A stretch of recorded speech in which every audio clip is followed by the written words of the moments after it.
Assalamualaikum warahmatullahi wabarakatuh. Sebelumnya perkenalkan, saya Vina Anissa dari Universitas Islam Negeri Syekh Muhammad Jamil Jambek, Bukit Tinggi. Baiklah, pada kesempatan kali ini saya akan menjelaskan mengenai materi pembelajaran akidah akhlak dengan subbab kisah teladan para ulama. Di sini ada dua tokoh, yaitu yang pertama Kiai Khalil Al-Bangkalani dan yang kedua Kiai Hashim Asy'ari. Tokoh yang pertama yaitu Kiai Khalil Al-Bangkalani. Biografinya, Kiai Khalil Al-Bangkalani lahir pada tahun 1820 dan beliau wafat pada tahun 1925. Beliau ialah seorang ulama yang cerdas dari kota Bangkalan atau Madura. Beliau telah menghafalkan Al-Quran dan memahami ilmu perangkat Islam seperti ilmu Nahu dan ilmu Shorof sebelum beliau berangkat ke Mekah. Beliau pertama kali belajar kepada ayahnya, yakni Kiai Abdul Latif. Kemudian beliau belajar kepada pamannya, yaitu beberapa kitab seperti kitab Awamil, Jurumiyah, Ibriti, Sulam Al-Alfina, dan beberapa kitab lainnya. Kemudian beliau melanjutkan belajar pada beberapa kiai di Madura, yaitu Tuan Guru Dawuh dari Desa Majaleh, dan Tuan Guru Agung, dan beberapa lainnya sebelum beliau berangkat ke Jawa. Ketika berada di Jawa, beliau belajar kepada Kiai Muhammad Nur selama 3 tahun di pesantren Langitan, yaitu di Tuban. Kemudian kepada Kiai Asyik di pesantren Cangaan, yaitu di Pasuruan. Kemudian Kiai Arif di pesantren Darussalam, Kiai Nur Hasan di pesantren Sidogiri, dan Kiai Abdul Basar di Banyuwangi. Setelah belajar di Jawa dan Madura, kemudian beliau berangkat ke Mekah. Beliau belajar ilmu Qiraah, Sab'ah sesampainya di Mekah. Di sana beliau juga belajar kepada Imam Nawawi Al-Bantani. Kiai Khalil pun menikah dengan seorang putri dari Raden Rudrapati setelah kembali dari Mekah. Dan beliau menghembuskan nafas terakhirnya pada tahun 1925. Selama hidup, beliau telah menuliskan beberapa kitab, salah satunya yaitu kitab Al-Matan Asy-Syarif. Kemudian yang kedua yaitu keteladanan yang dapat diambil dari Kiai Khalil Al-Bangkalani. Yang pertama, pantang menyerah dan senantiasa berusaha.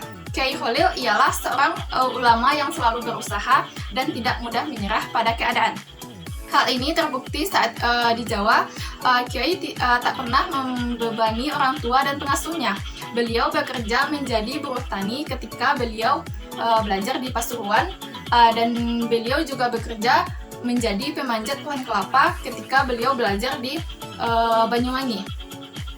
Kemudian beliau menjadi penyalin naskah kitab Alfiyah Ibnu Malik untuk diperjualbelikan ketika beliau belajar di Mekah. Setelah setengah dari hasil penjualannya diamalkan kepada guru-gurunya. Kemudian keteladanan yang kedua dan yang dapat kita ambil yaitu ketulusan dalam beramal. Bahwasanya Kiai Khalil mengajarkan ketulusan untuk memuliakan ilmu dan ulama.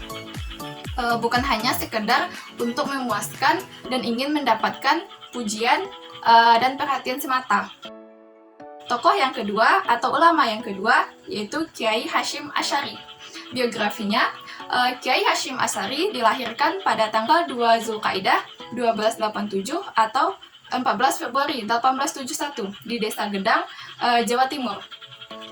Beliau dilahirkan di pesantren milik kakeknya dari pihak ibu, yaitu Kiai Usman, yang didirikan pada akhir abad ke-19.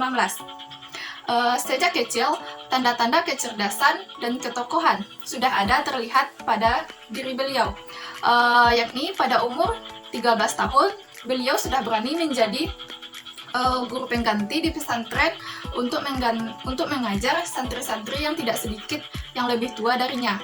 Kemudian pada umur 15 tahun, beliau pergi menuntut ilmu ke berbagai pesantren yang ada di Jawa dan Madura. Di kota Bangkalan, beliau diasuh oleh ulama terkenal, yakni Kiai Khalil Al-Bangkalani. Tahun 1891, beliau pindah lagi ke pesantren Siwalan, yakni dalam asuhan Kiai Yakub, dan beliau menikah saat berumur 21 tahun dengan Khadijah, yakni putri dari Kiai Yakub.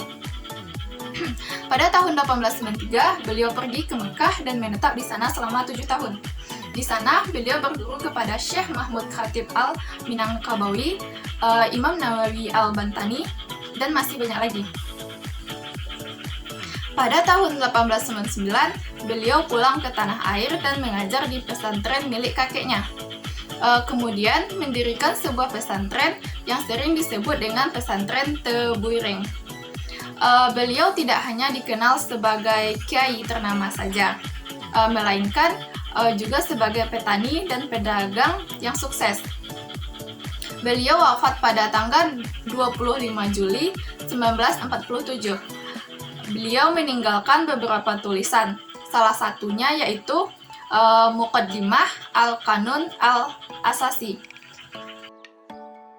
Kemudian keteladanan yang dapat kita ambil dari tokoh atau ulama Kiai Hasyim Asy'ari ini yang pertama yaitu berkhidmat kepada guru.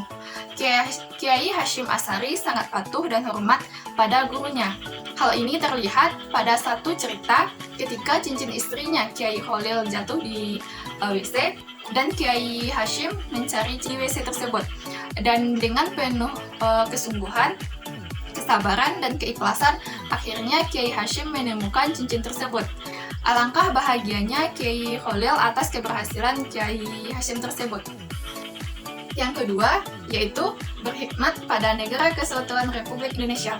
Kiai Hasyim mengeluarkan fatwa jihadnya pada tanggal 17 September 1945 yang berbunyi, 1.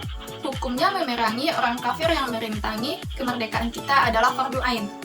Yang kedua, hukumnya orang yang meninggal dalam peperangan melawan Nica serta komplotannya adalah mati syahid.